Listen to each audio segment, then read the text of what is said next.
आखिर रशिया ने यूक्रेन पे अटैक क्यों किया, क्यों ये वॉर हो रहा है, ऐसा क्या क्राइसिस है, ऐसा क्या इशू है कि उसने वॉर की फॉर्म ले लिया है। इसमें यूएस क्या कह रहा है, इंडिया क्या कह रहा है और यूरोपियन कंट्रीज इसमें का क्या स्टैंस है। कुछ ऐसे ही बर्निंग क्वेश्चंस को हम डिटेल में समझेंगे, इस टॉपिक को डिटेल में समझेंगे कि रशिया ने यूक्रेन पे क्यों अटैक किया है। नमस्कार दोस्तों, आज का हमारा जो टॉपिक है वो है रशिया यूक्रेन क्राइसिस। क्या है Russia Ukraine crisis? First of all हम एक चीज समझेंगे कि जब भी कोई दो नेबरिंग कंट्रीज के बीच में इशू होता है तो उसका ओरिजिन हमेशा हिस्ट्री में होता है। कुछ ना कुछ हिस्टोरिकल ऐसे इंसिडेंट्स हुए होते हैं जिससे वो एक क्या हो जाता है, एनिमोसिटी बन जाती है और दो कंट्रीज आपस में लड़ती रहती हैं।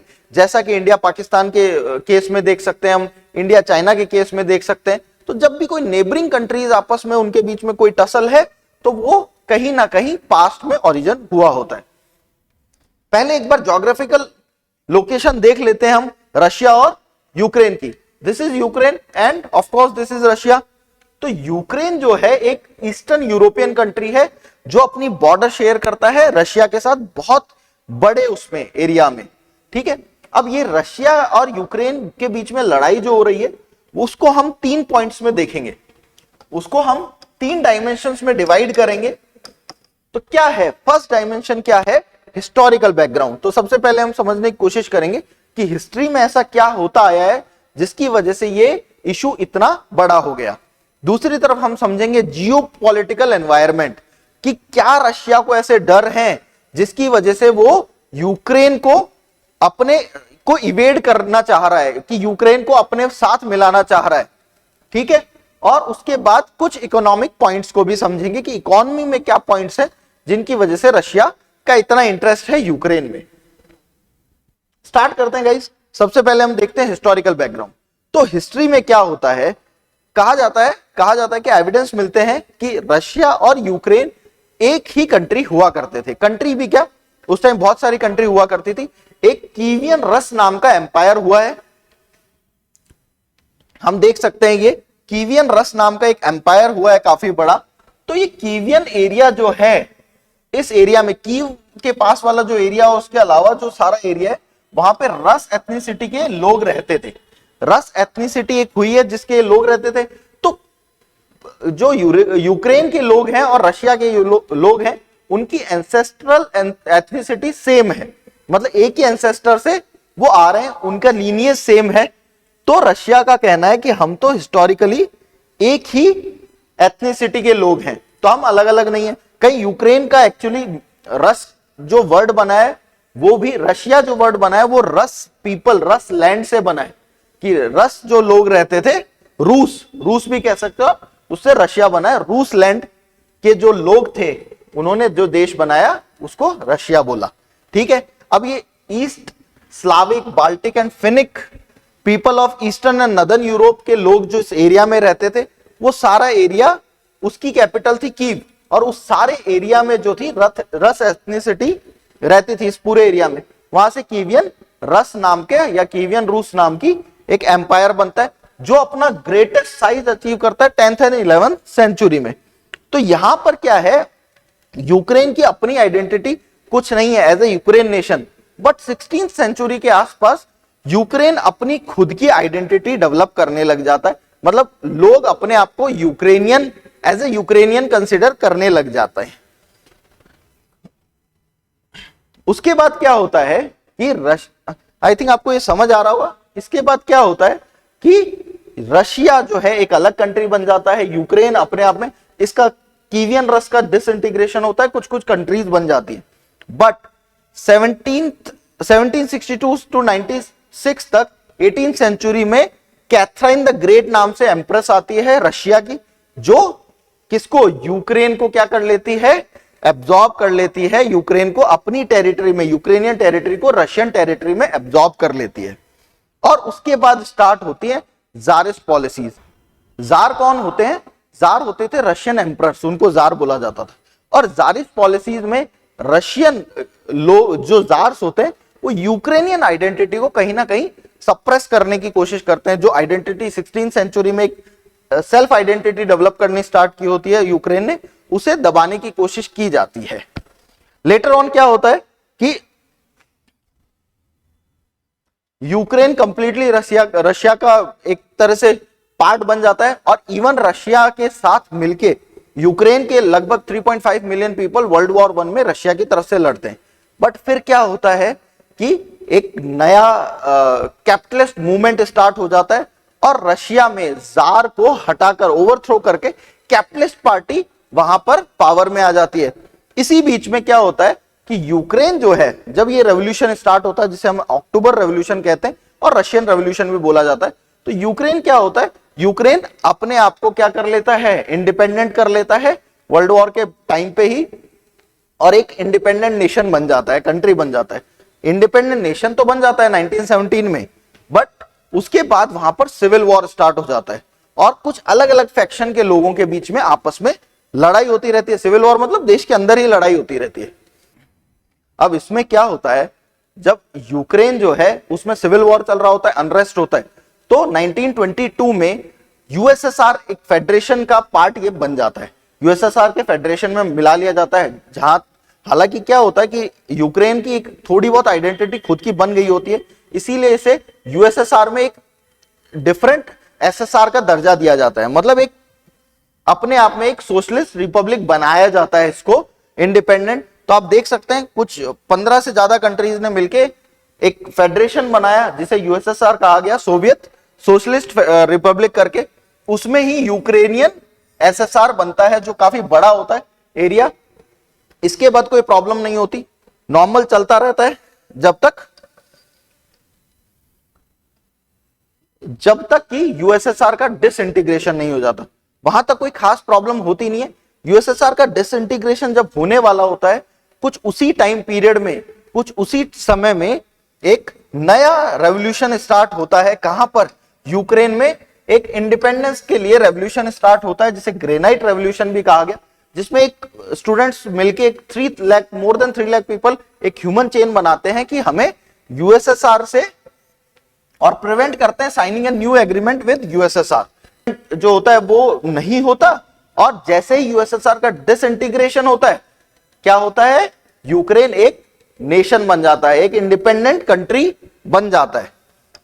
और दिसंबर 1991 में leaders of Belarus, Russia and Ukraine formally dissolve कर लेते हैं सोवियत यूनियन, और वो फॉर्म करते हैं Commonwealth independent state, Commonwealth of independent state, CIS। हालांकि इसको भी कोई साइन नहीं करता, यूक्रेन के लीडर्स भी इसे साइन नहीं करते, तो ये कभी यूक्रेन इसका भी पार्ट नहीं बनता।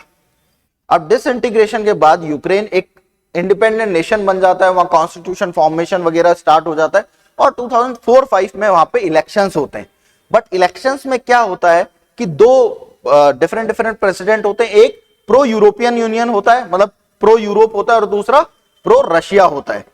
तो अब उसमें क्या होता है, उसमें क्वेश्चंस उठ जाते हैं कि क्या ये इलेक्शन सही हुए हैं या गलत हुए हैं, और ऐसे बोला जाता है कि मेल प्रैक्टिस हुई है, इलेक्शन सही नहीं है, और री इलेक्शन होते हैं। इसके लिए कि इलेक्शंस को वॉइड डिक्लेयर किया जाए, नल एंड वॉइड डिक्लेयर किया जाए, और दोबारा से इलेक्शन हो, इसके लिए एक रेवोल्यूशन होता है जिसे ऑरेंज रेवोल्यूशन बोला गया।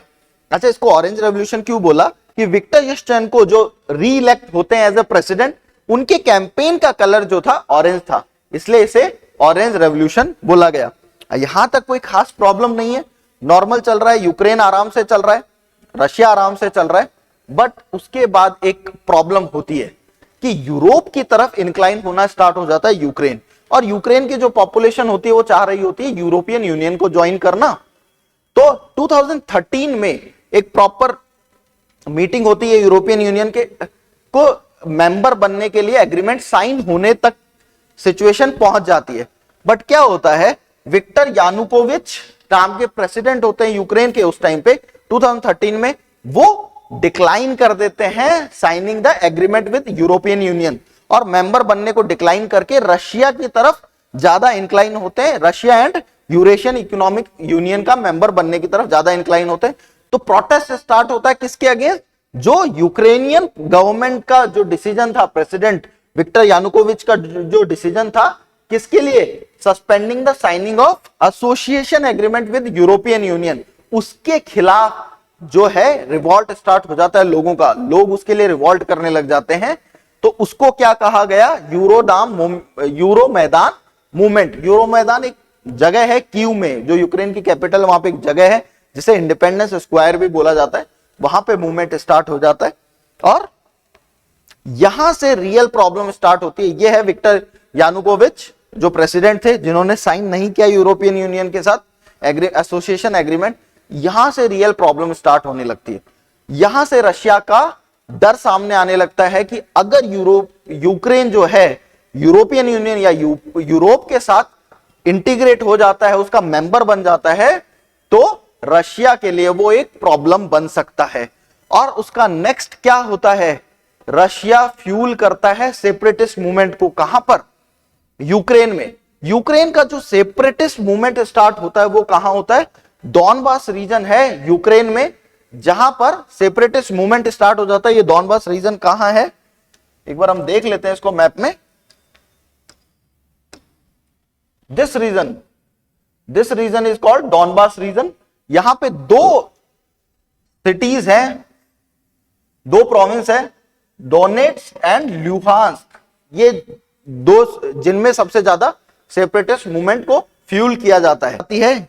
इनके सेपरेटिस्ट को वेपन्स वगैरह रशिया प्रोवाइड करवाता है, उसकी आर्मी भी डिस्गाइज में जाती है, मतलब बिना अपने यूनिफॉर्म वगैरह के वहां पर लड़ने के लिए। ठीक है, अब ये स्टार्ट हुआ, यहां से मेन प्रॉब्लम शुरू हुई जब रशिया ने क्या किया, एक सेपरेटिस्ट मूवमेंट को फ्यूल करने की कोशिश की यहां पर यूक्रेन में। अब यूक्रेन में ये मूवमेंट स्टार्ट होता है डॉनबास रीजन में। उसके बाद नेक्स्ट स्टेप रशिया क्या करता है, रशिया अनेक्स कर लेता है क्रीमिया को। रशिया क्या करता है, क्रीमिया या क्राइमिया एक जगह है यूक्रेन की, एक आइलैंड का पार्ट था, जो एक्सटेंडेड आइलैंड वाला पार्ट जो है ये, इसे अनेक्स कर लेता है। ये ब्लैक सी में, ये सी ऑफ अजोव है, यहां पर आपको दिख रहा होगा, और ब्लैक सी के यहां पर ये आइलैंड को अनेक्स कर लेता है यूक्रेन से रशिया। अब इसमें क्या होता है कि वॉर स्टार्ट हो जाता है वापस से, है ना। तो रशिया क्या करता है, क्रीमिया में करवाता है रेफरेंडम, मतलब वहां के लोगों से पूछता है कि आपको रशिया के साथ रहना है या यूक्रेन के साथ। तो लगभग मोर देन 95% लोग कहते हैं कि हमें रशिया के साथ जाना है, और रशिया कहता है कि देखो कोई दिक्कत ही नहीं है, मैंने रेफरेंडम करवा दिया, यहाँ पे तो लोग ही हमारे साथ रहना चाहते हैं। But Crimea geopolitical and strategically बहुत इंपॉर्टेंट है रशिया के लिए, क्योंकि वो ब्लैक सी में होने की वजह से उसकी इंपॉर्टेंस बहुत ज्यादा है। देखिए यहां पे जो भी कंट्रीज हैं वो किसकी, ऑलरेडी नेटो के मेंबर्स हैं। आगे हम समझेंगे कि एक नेटो भी प्रॉब्लम है, जब जियोपॉलिटिकल इशू को देखेंगे तब हम समझेंगे। तो हिस्ट्री में आप देख रहे हो कि फिर क्रीमिया को अनेक्स कर लिया है रशिया ने। इन्वेजन ऑफ क्रीमिया होता है, वहां पे करवाया जाता है। अब ये वॉर जो ब्रोकआउट होता है बीच में दोनों के, इसको खत्म करने के लिए इसका एग्रीमेंट होता है, जिसमें सीज फायर के लिए 12 पॉइंट्स लाए जाते हैं कि सीज फायर होगी, दोनों ही पक्ष आपस में लड़ाई नहीं करेंगे, दोनों पार्टी अब लड़ाई नहीं करेंगी, और जो वॉर प्रिजनर्स हैं वो एक्सचेंज किए जाएंगे, ह्यूमैनिटेरियन ग्राउंड्स पे एड किया जाएगा। कुछ ऐसे पॉइंट्स को कहा जाता है कि, और दूसरा सीज फायर होगी। बट ये एग्रीमेंट होने के थोड़े टाइम बाद ही वायलेट हो जाता है, इस पे कोई फायदा नहीं होता एग्रीमेंट का, और दोबारा से दोनों के बीच में लड़ाई स्टार्ट हो जाती है। वापस से बेलारूस की कैपिटल है मिन्स्क, वहां पे एक और नया एग्रीमेंट होता है इन 2015, जिसमें वापस से एक सीज फायर एग्रीमेंट है, जिसमें मीडिएशन करते हैं जर्मनी एंड फ्रांस। और क्या कहा जाता है कि जो रिबेल रीजन्स हैं वहां पे फाइटिंग बंद हो। कहां पे? डोनेट्स्क एंड लुहांस्क में फाइटिंग बंद हो, वहां पे हेल्प नहीं करेगा रशिया, और उसके जो बॉर्डर्स हैं वो यूक्रेनियन नेशनल यूक्रेनियन ट्रूप्स को संभाल दिए जाएंगे, रशिया वहां से बैकआउट कर लेगा। साथ में इसमें कौन कौन पार्टी होती है, रशिया, यूक्रेन, उसके अलावा organisation for security and cooperation in Europe नाम से एक सबसे बड़ी क्या है, ये largest security inter government organisation है, जो इसमें मीडिएट करती है, और प्रो रशियन सेपरेटिस्ट रीजन के, दोनों प्रो रशियन सेपरेटिस्ट रीजन है, उनके लीडर्स भी होते हैं। अच्छा, एक बार इसको थोड़ा सा ऑर्गेनाइजेशन के बारे में भी हम देख लेते हैं कि ऑर्गेनाइजेशन क्या है। ये ऑर्गेनाइजेशन एक तरह से मीडिएशन करती है कि भाई शांति बनाए रखो, लड़ाई झगड़ा मत करो, है ना। सिक्योरिटी ऑर्गेनाइजेशन है, तो ये यूरोप की सिक्योरिटी ऑर्गेनाइजेशन है, वियना में इसका हेडक्वार्टर है, ऑस्ट्रिया में। ये जो बनी, इसमें 57 मेंबर है, लार्जेस्ट है सिक्योरिटी ऑर्गेनाइजेशन, ठीक है। दूसरा क्या है, इसका इंडिया इसका मेंबर नहीं है। ठीक है, बस यही इसके लिए इंपॉर्टेंट चीजें। आई होप आपको यहां तक समझ आ गया होगा कि कैसे क्रीमिया का एनेक्सेशन होता है और कैसे उसके बाद दो एग्रीमेंट होते हैं, मिन्स्क एग्रीमेंट। बट इसी टाइम पीरियड पे यूक्रेन क्या करता है, वो नेटो को अर्ज करना स्टार्ट करता है, North Atlantic Treaty Organisation NATO को कहता है कि आप अपनी स्पीड बढ़ाइए जिससे हम आपके मेंबर बन पाए। अब यहां पे रशिया का क्या कहना है कि अगर यूक्रेन नेटो का मेंबर बनता है तो वो एक तरह से प्रो यूएस अलायंस में चले जाता है, और जो रशिया के लिए बहुत बड़ा खतरा हो सकती है, और यूएस क्या है उसके डोर स्टेप्स पे आ जाएगा। ठीक है, इसलिए वो कहता है कि ये रेड लाइन है, आप ये नहीं कर सकते। क्यों? कि ब्लैक सी के पास में जितनी भी कंट्रीज हैं, आप देखेंगे ब्लैक सी के पास जो भी कंट्रीज हैं, टर्की, बुल्गारिया, रोमानिया, ये सब के सब किसके पार्ट हैं ऑलरेडी? जॉर्जिया, ये सब किसके पार्ट है? नेटो के ऑलरेडी पार्ट हैं। जॉर्जिया, बुल्गारिया, ये सब नेटो के पार्ट हैं। तो रशिया को ये डर है कि अगर नेटो यहां पे अपने क्या करेगा, डिप्लॉय करेगा वेपन्स वगैरह को, तो बिल्कुल डोर स्टेप पे आ जाएगा रशिया के यूएस, और वो अपने वेपन्स वगैरह सब डिप्लॉय कर सकता है। इसलिए जियोपॉलिटिकल इशू भी बहुत बड़ा है ये। रशिया ने का कहना क्या है कि ये जो क्राइसिस है ये नेटो का बनाया हुआ है। कि एक्चुअली क्या हुआ था, नेटो एक ऑर्गेनाइजेशन है जो कब डेवलप हुई? कोल्ड वॉर एरा में डेवलप हुई। वो प्रो यूएस ऑर्गेनाइजेशन थी, दो आइडियोलॉजी चल रही थी, एक कम्युनिज्म और एक कैपिटलिज्म। तो नेटो क्या है, कैपिटलिस्ट कंट्रीज की एक ऑर्गेनाइजेशन थी, और दूसरी तरफ सारा ये ईस्टर्न यूरोप, रशिया वगैरह जो है, ये किसका पार्ट था? ये कम्युनिस्ट आइडियोलॉजी का पार्ट था, मतलब कम्युनिस्ट कंट्रीज थी ये। तो यहां पे जो लड़ाई होती है, नेटो क्या करता है, नेटो का मोटिव क्या है कि नेटो के जितने भी मेंबर है, किसी भी कंट्री पे अगर कोई अटैक करता है, कोई भी कंट्री, तो वो उस सभी कंट्रीज पे अटैक माना जाता है। वो माना जाता है कि उन सब कंट्रीज पे एक साथ अटैक हुआ है और वो सारी कंट्रीज मिलके रिटेलिएट करती हैं। तो यूक्रेन अगर नेटो का पार्ट बन जाता है, तो अगर यूक्रेन पे रशिया कभी भी कुछ भी कब्जा कुछ करना चाहे, जैसे क्रीमिया वाला इशू हुआ, अगर यूक्रेन इसका नेटो का पार्ट होता तो रशिया कभी भी क्रीमिया को एनेक्स नहीं कर पाता। तो नेटो की सारी फोर्सेस को साथ में आना पड़ता है। नेटो अपने वेपन्स वगैरह सारे यूक्रेन की बॉर्डर पर डिप्लॉय कर सकता है, जो कि एक बहुत बड़ी प्रॉब्लम हो सकती है रशिया के लिए। मेजर कॉन्फ्लिक्ट कॉज क्या है कॉन्फ्लिक्ट के? अभी हमने हिस्टोरिकल बैकग्राउंड तो देख लिया। दूसरा क्या है कि बैलेंस ऑफ पावर। यूक्रेन जो है वो अगर वहां तक नेटो फोर्सेस आ गई, नेटो उसका मेंबर बन गया यूक्रेन, तो रशिया के लिए प्रॉब्लम हो जाएगा, वो हमने समझ लिया। नेक्स्ट क्या है, एक बफर जोन की तरह काम करता है यूक्रेन रशिया के लिए। जैसे आप देखिए, ये सभी कंट्रीज ऑलरेडी क्या हैं, नेटो मेंबर्स हैं। उधर से कोई भी अटैक करेगा तो ये दो कंट्री, जैसे बेलारूस तो रशिया का बहुत बड़ा अलाय है, तो यहां से रशिया को कोई प्रॉब्लम नहीं है। बट अगर यूक्रेन किसका मेंबर बन गया, नेटो का मेंबर बन गया, तो ये पूरी की पूरी बॉर्डर ओपन हो जाती है रशिया की। अभी यूक्रेन एक बफर स्टेट की तरह काम करता है, यूरोपियन अटैक से बचाने के लिए, यूएस अटैक से बचाने के लिए, हर तरह से। बिकॉज रशिया पे नॉर्थ से अटैक नहीं किया जा सकता, बिकॉज वो पूरा का पूरा फ्रोजन एरिया है, बहुत ज्यादा ठंड होती है। लेफ्ट में सी है, जापान जैसी एक कंट्री है ओनली, जो कि क्या है, एक पीसफुल कंट्री है, वहां पे कुछ नहीं हो रहा। और नीचे से क्या है, नीचे चाइना एंड कजाकिस्तान वगैरह जैसी कंट्री है, जहां से अटैक करना इजी नहीं है। और रहे सही में क्रीमिया को क्या कर लिया है, अनेक्स कर लिया है, किसने?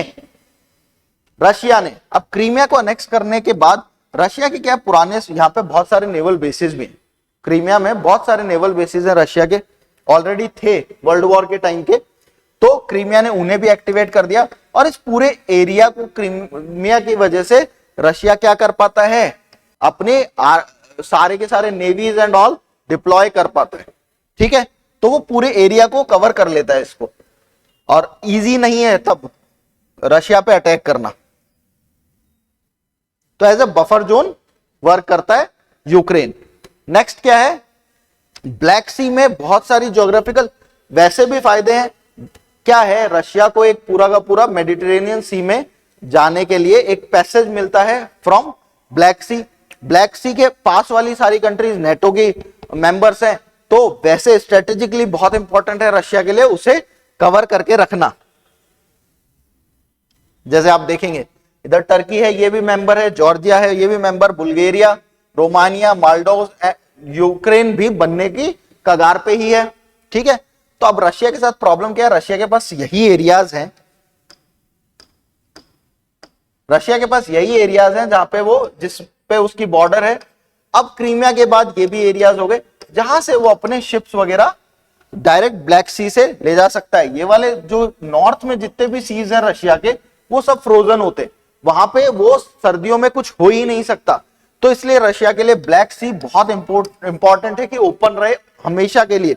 अदरवाइज नेटो मेंबर अगर यहां डिप्लॉय कर देते हैं चारों तरफ अपने यूएस वगैरह, तो रशिया को काउंटर कर सकते हैं वो, है ना।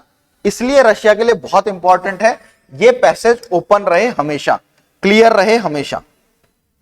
ठीक है, अभी एट प्रेजेंट क्या हुआ है कि रशिया ने यूक्रेन पे, आपको ये समझ आ गया होगा कि रशिया यूक्रेन पे क्यों अटैक कर रहा है ना, वो क्योंकि अपना बफर स्टेट होने का डर है उसको जियोपॉलिटिकली। हिस्टोरिकली क्या है, हिस्टोरिकली रशिया यूक्रेन एक ही माने जाते हैं, है ना।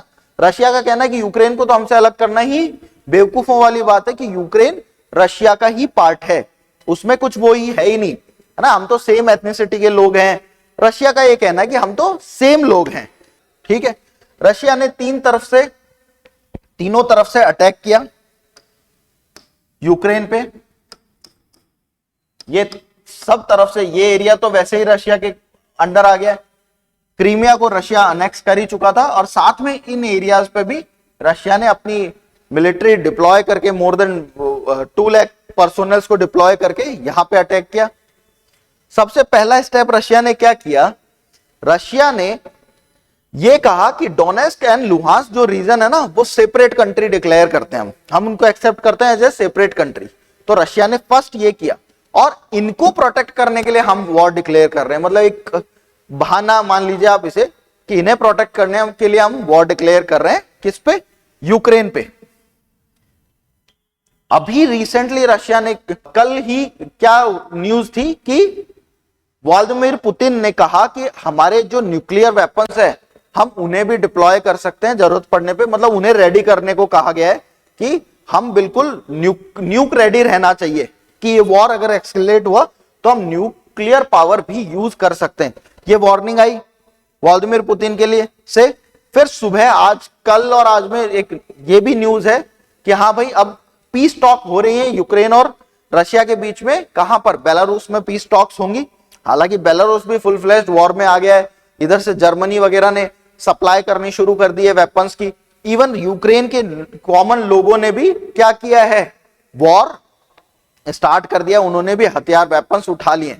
नॉर्मल लोग कि सब पूरे देश के लिए हम लड़ेंगे अपने। डेंजरस वॉर की सिचुएशन बन गई है। अगर न्यूक्स चलते हैं तो इधर से यूएस भी न्यूक्स डिप्लॉय कर सकता है, और एक बहुत बड़ा ये थर्ड वर्ल्ड वॉर की तरफ जा सकती है सिचुएशन। तो इसे पीसफुल वे से ही, डायलॉग से ही सही करना चाहिए। ठीक है, रशिया का स्टैंड क्या है, बेसिकली रशिया का कहना है कि नॉर्थ, जैसे मैंने आपको बताया, ब्लेम करता है रशिया कि नेटो की वजह से ये वॉर हो रहा है। यूक्रेन जो है रशिया का ही पार्ट रहा है हमेशा। वैसे यूक्रेन का मतलब होता है ओल्ड रशिया, बुढ़ा रशिया, मतलब रसलैंड का ही पार्ट है ये। ठीक है, फिर वेस्टर्न कंट्रीज, रशिया क्या कह रहा है कि वेस्टर्न कंट्रीज गारंटी दें कि नेटो जो है, जो यूएसएसआर के, अर्स्टवाइल यूएसएसआर, पहले के यूएसएसआर की जो कंट्रीज हैं उनको अपना मेंबर नहीं बनाएगा। दूसरा, वो यूक्रेन में और उन कंट्रीज में अपने वेपन्स डिप्लॉय नहीं करेगा। ये सिचुएशन है यूक्रेन की। देखिए, कॉमन लोग भी यहां पर वेपन्स हाथ में लेके घूम रहे हैं, रोडों पे स्ट्रीट फाइट्स हो रही हैं। ठीक है, अब इससे इंडिया को क्या प्रॉब्लम हो सकती है? देखिए, सबसे बड़ी प्रॉब्लम है, जब भी कोई वॉर होता है तो क्रूड ऑयल के प्राइसेस बहुत बढ़ जाते हैं, और इंडियन इकोनॉमी में एक बहुत बड़ा पोर्शन है क्रूड ऑयल। हम सबसे ज्यादा बड़े इंपोर्टर हैं क्रूड ऑयल के, और सबसे बड़े एक्सपोर्टर हैं, मतलब हमारे एक्सपोर्ट में सबसे बड़ा पार्ट किसका है? पेट्रोलियम प्रोडक्ट्स का। तो हमारे लिए बहुत इंपॉर्टेंट है कि क्रूड ऑयल के प्राइसेस ना बढ़े, क्योंकि हमारे एनर्जी सेक्टर, ट्रांसपोर्टेशन सेक्टर, सब पे एक बहुत ह्यूज इंपैक्ट आता है। सपोज आप समझिए कि आप 1000 रुपीज अर्न करते हो, और उसमें से 500 रुपीज आपका सिर्फ राशन का खर्चा है, और आप ये देखिए राशन में से भी 300 रुपए आपका गेहूं का खर्चा है। और गेहूं के प्राइसेस बढ़ेंगे तो आप पे बहुत ह्यूज इंपैक्ट होगा आपकी लाइफ पे उसका। तो इसी तरह से क्रूड ऑयल के प्राइस बढ़ना इंडिया के लिए एक बहुत बड़ी प्रॉब्लम हो सकती है। उसके अलावा कुछ सेक्टर्स हैं इंडिया के जो सीधा सीधा कहां यूरोप और रशियन एरियाज पे डिपेंड करते हैं, जैसे टी एक्सपोर्ट, ठीक है, टी एक्सपोर्ट पे इंपैक्ट आ सकता है, फर्टिलाइजर पेस्टिसाइड सेक्टर पे बहुत इंपैक्ट आएगा, फार्मास्यूटिकल इंडिया का जो सेक्टर है उस पर बहुत भारी इंपैक्ट आ सकता है इस वजह से, ठीक है।